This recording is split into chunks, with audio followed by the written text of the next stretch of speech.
Hello and welcome. So, in the next couple of hours, I'm going to tell you everything I know about React.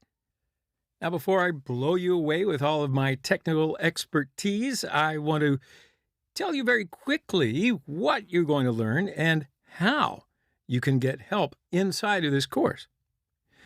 So, of course, in this tutorial, we are going to learn all of the significant aspects about React, like props, state, lifecycle methods, React Router, React Portals, and oh, so much more.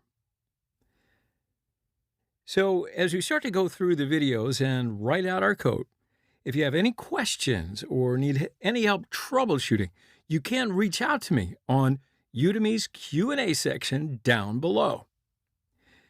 Now, I always recommend that you start there because very frequently, if you are running into an issue, the chances are someone else has as well. Don't think you're alone. And there might already be some posts describing how to solve the issue that you've come up with. So, with all this in mind, why don't you just pause right here, have a look around, because we're going to start diving into React JS in the next section.